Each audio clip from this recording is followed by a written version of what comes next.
There is one flight arriving from San Francisco a little late tonight, but that has nothing to do with the weather. Denise, that shooter evidently is still out on the loose. Yeah, deputies can't seem to find him or her. They don't even know at this point. They say in the last hour they have gotten some tips from some possible witnesses. Crews are still out here, but they say the fire was contained almost immediately after it started around 3 o'clock this afternoon. As you can see behind me, it burned about an acre of that hill over there. If you do head this way, you'll want to bring your sunglasses because surrounding the highway are these high walls of snow, blindingly white snow. To give you a sense of just how high this is, I am 5'4", and this is a lot taller than I am. Denise? Sarah, it's a mixed bag out here. Some new sophisticated shops and restaurants are opening up, but then there are buildings like the one behind me with plenty of space. I've got my GoPro camera in place, ready to shoot some amazing video on the slopes, and I'm only wearing a tank top because I've heard that it's pretty hot up there, even though there's snow. We'll see how it goes. After getting to the top, it was all downhill from there. I think the countdown is officially on, and hopefully I will not lose my papers, the microphone, or my lunch. And there you go. So if you want any more of this, come on down. Admission is free today. And did you have a good time? Yes. Are you going to go on it again? Maybe. She's still thinking about it. I know. To cling onto a car and try and get the purse back? Gotta get that. Everyone needs friends like that. Everything's gone. Everything's gone, and I don't know what to tell my mom. The fire was first spotted in the basement just before 9 o'clock this morning. None of the family members were home, but a man who helps them out was. He saw smoke and ran out. Neighbors called 911. On the way taking my daughter to daycare, I saw the smoke. I prayed that it wasn't my friend's house, but unfortunately it was. I don't know where we're gonna stay. 21 firefighters sawing through walls and breaking down windows, trying to save the house Teresa Gerardo and her 2 sisters grew up in. It's where they all still lived, with Teresa's 3 children and her mother. No, nothing anymore. We can't even we gotta keep our family together. This couldn't come at a worse time for the family. That's what we were doing, was fixing the house up so we could sell it. And we don't know what to do now because now my mom doesn't have her house. Teresa's father, an Army veteran, died exactly 3 months ago.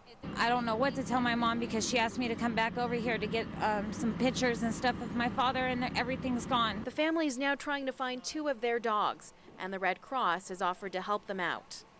A friend of the family's showed up when he saw smoke. He and his wife just bought a home in Sparks with 2 extra bedrooms, and they've offered to put up some family members for the time being. Okay, right there. That's him, a man in a black hooded jacket as he walked into Friend's Liquor and Convenience Store in downtown Reno. He looked like normal customer came in. But as you can see, he wasn't. Video from a second camera shows what he did after pulling a gun from his waistband. Tried to talk to him. I mean, give me money, you see? He grabbed myself, you see? Oh, he grabbed it himself? Yeah. Reno police say it's not unusual for convenience stores to get robbed, but the owner of this one says it is out of the ordinary here. We owned this place 2003. So that's first time armed robbery, never happened before. Just minutes after that robbery, the clerks at 3 other convenience stores were held up by a gunman matching the description. At 10:08, he hit Jay Sean Market, just 1 block north. Then at 11:24, another armed robbery at this 7-Eleven off Gentry in South Virginia. The 4th happened 10 minutes later at this AM/PM on the 1300 block of South Virginia.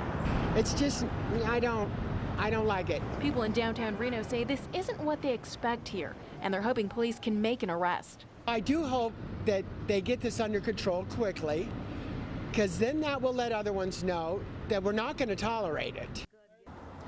Reno police have released a suspect description. They say he's a white man in his early 20s. They say he stands about 5'11" with a slim build, and he has a black eye. They're not sure at this point if it's his right eye or his left eye. You're darn tootin' we're over the snow here in Truckee. Everybody's a little bit, shall we say, frazzled. And cold after dealing with a series of storms that hasn't let up. Public Works crews have been doing all they can to keep the snow from piling up on the main roads. Crews have been working 12-hour shifts, 24/7. no days off the last week and a half. But all of this has to go somewhere. Take a look at this huge mound of snow behind me. That's what public works crews are putting together after dealing with all of this snow. This one behind me, it's about 25 feet tall. And it was just scooped up from one parking lot overnight. We are running out of nooks and crannies for snow. But not everyone's sick of this. Because it's beautiful out. It's snowing, it's white, it's cold. I'm really excited that it's snowing. We had a dry spell a while back, so all the skiers and snowboarders are pretty stoked about all the powder. If they can get to the resorts. You guys going to ski? Yeah. Okay. Can't do it, guys. Caltrans workers were stopping vehicles on I-80 West this morning near exit 190, telling drivers they had to turn back around towards Reno. No Lake Tahoe, and they couldn't even get to Truckee unless they live or work there. Shut down. Only people going through are locals and employees. But for people who do live in Truckee, they're getting ready for more of this.